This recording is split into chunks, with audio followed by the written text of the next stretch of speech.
The morning started the same way it always did. I woke up to the sour stench of bleach, a ticking bathroom fan, and the thick silence of a house that hated me. Mom's voice pierced it like a blade. "Brush your teeth, filth," she snapped, tossing my toothbrush on the wet floor. I didn't move. Not yet. I waited until I heard the flush. The toilet. Every morning before I even opened the bathroom door, she dipped it. My toothbrush. She'd swirl it in the toilet bowl like it was part of some twisted ritual, then slam it down next to the sink and yell, "Let's see if toilet water can fix that rotten breath." Please subscribe to our channel and tell us in comments from where are you watching this video. Dad always added his own insult while sipping his instant coffee in the hallway. "She's lucky to even have a sink. We should have just left her with the drain rats at the shelter." I was 25. I had a part-time job cleaning stalls at a horse ranch 20 minutes away. It paid cash, no taxes. I kept it a secret. My room was the basement, damp, cold, no windows. They called it the kennel. My mattress was on the floor, next to a broken laundry machine they never fixed. One day, I came up early. The bathroom door was half open and I saw her. Mom. She wasn't even hiding it. She held my toothbrush in one hand and flushed the toilet with the other like it was a game. She waited until the water spun, then stirred the bristles like she was mixing a drink. When she noticed me standing there, she didn't flinch. She smiled. "You know what, Savannah?" "What?" I asked flatly. "It's the only thing dirty enough for your mouth. Don't forget to scrub your tongue." Dad walked by shirtless, belly hanging over his shorts, and muttered, "She's lucky she even has teeth. Should have pulled those out when she was 5. I didn't scream. I didn't cry. I nodded, got it, and walked back to my room. That night, I didn't brush my teeth. I just laid there and stared at the concrete ceiling, thinking about how every day for the last 15 years I had been told I was garbage, that I was the broken one, the mistake, the unpaid bill they couldn't get rid of. My older sister Candace didn't live with us. She was in Miami, married to some orthodontist. She never called, but when she came back once for Christmas 3 years ago, she laughed when she saw me, called me the leftover. "Don't worry," she'd said while adjusting her diamond earring. "Mom and Dad still love you in their own way, like how people love their old shoes, covered in dirt but too lazy to throw out." She said it with a smirk. Back then, I still cared. But not now, not anymore. The next morning, I took my toothbrush back before she could grab it. Mom shouted from the kitchen, "Hey, get back here, I haven't cleaned it yet." I ignored her. She came charging into the bathroom, but I was already done. "What do you think you're doing?" she snapped. "Brushing," I said, rinsing it in clean water. "Rinsing it won't get rid of who you are." I turned and looked her dead in the eyes. "Then maybe I should start scrubbing with bleach." She narrowed her eyes. "Try that. Might finally shut your disgusting mouth for good." I walked out. I packed a small bag and took the bus to work early. It wasn't much, but the ranch manager, Eli, noticed something was off. He was quiet, kind, wore old denim jackets and called me kiddo, even though I wasn't a kid. I liked that. At lunch, I finally asked him something I'd been holding in for years. If someone treated an animal like they treat me, would they go to jail? He stopped chewing. His answer was simple. Yeah. That night, I walked back into the house with a calm I hadn't felt in months. My parents were on the couch watching TV. I walked over and placed something in front of them, a white toothbrush, a sealed bag, a note. Mom squinted. "What the hell is this?" "It's mine," I said. "I dipped it in your wine glass this morning." She looked horrified. Dad shot up. "You did what?" I smiled. "Every sip you took tonight had a little extra seasoning." "You freak." "Oh, don't worry," I added. "I cleaned it first, in the toilet, like you always do." Mom gagged. Dad charged forward. But I didn't back up. This time, I looked him in the eye and said, "I quit playing your pet. The kennel's closed." Then I walked downstairs, gathered my few things, and left through the back door. I didn't have a car. I didn't have much, but I had one thing they could never take again control. And I had a plan. But that part, that comes next. I didn't sleep that night. I sat at the edge of the bus station bench, watching truckers load fuel in the silence before dawn. The cold made my fingers burn, but it was still warmer than that house ever was. By 6 a.m., I was back at the ranch. Eli blinked when he saw me walking up with a duffel bag over my shoulder. "You sleep here?" he asked. "No," I said, "but I will now." He didn't question it. He gave me an old horse blanket and cleared space in the hayloft above the stable. "It ain't legal," he warned, "but it's warm." And it was. For the first time in years, I woke up to the sound of snorting horses, not slammed doors. Steam rose from their nostrils in the morning air. They didn't care who I was. They just cared if I showed up. I cleaned out stalls. I fed the foals. I did more than I was paid for. Because every second I worked, I forgot the sound of my dad laughing. I forgot the toilet water. I forgot that for 2 decades I lived like a stray no one claimed.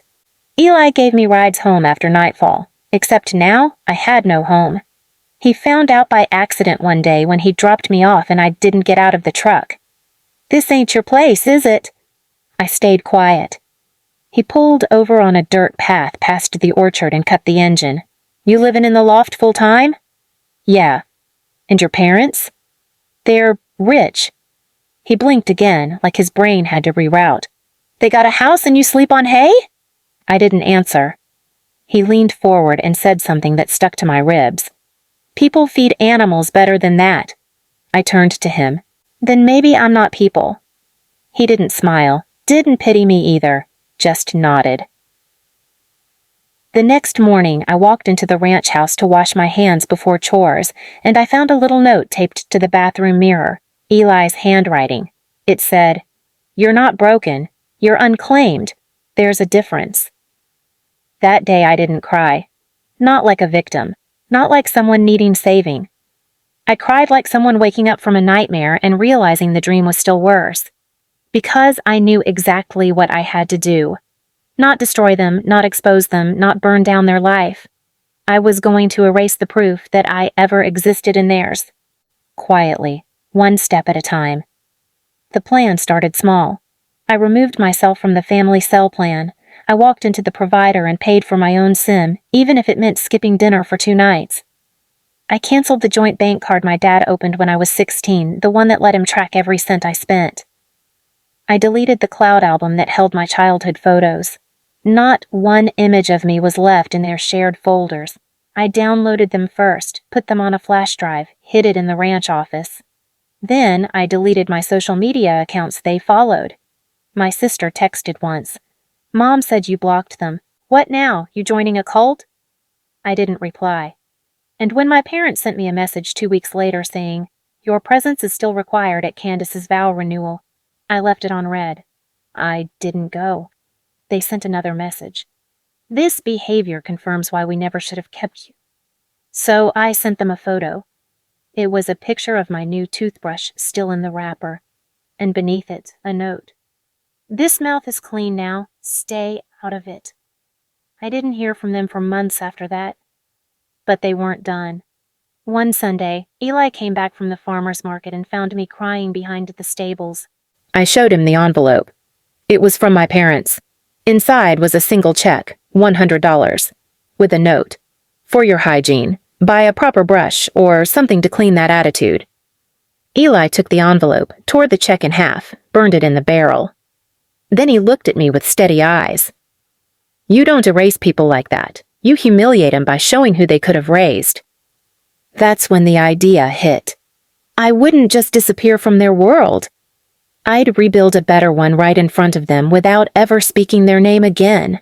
Fall came early that year. The mornings at the ranch started darker, colder, quieter. But I didn't mind. My muscles were stronger now. My eyes didn't dart at sudden sounds. I slept better on hay than I ever had on that silk-sheeted prison back home.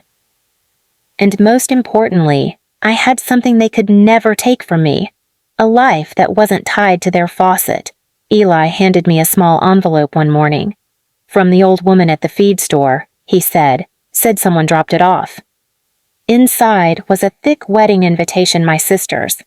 It was printed on pearl cardstock with fake gold foil and all. The note read, "Bring your best behavior. You'll be seated far from family. Keep your face clean." I don't know why they wanted me there. Maybe to humiliate me with how perfect her life was. Maybe to remind me I was still the blemish on their family tree. But I didn't cry. I smiled. And I finally understood what my revenge would be. I was going to leave a void so painful they'd feel it for the rest of their lives, not through drama, not through fire, but through silence so loud it echoed. So I RSVP'd yes, but I didn't show up. Instead, I boxed a gift, not something pretty. It was a worn-out wooden brush, the one I used at the ranch to clean boots and hooves, covered in years of dried dirt, worn bristles, stained wood. I tied a red ribbon around it and slid a note underneath the band. "You always said I wasn't worth a clean mouth, but this brush gave more kindness than you ever did." That was all. I left it at the wedding venue the night before, addressed to Mom, Dad. Then I packed a bag. I took a one-way train west, didn't tell Eli where. He cried. I hugged him and said, "You saved me the day you didn't flinch." I started over. In a new town, under a new name. I found work at a small equine therapy center. They helped kids with trauma, kids who flinched when people raised their voice, who cried when someone touched their shoulder. I didn't have to tell them my story. They saw it in the way I helped their horses breathe easier. Months later, one of the teens gave me a thank you card.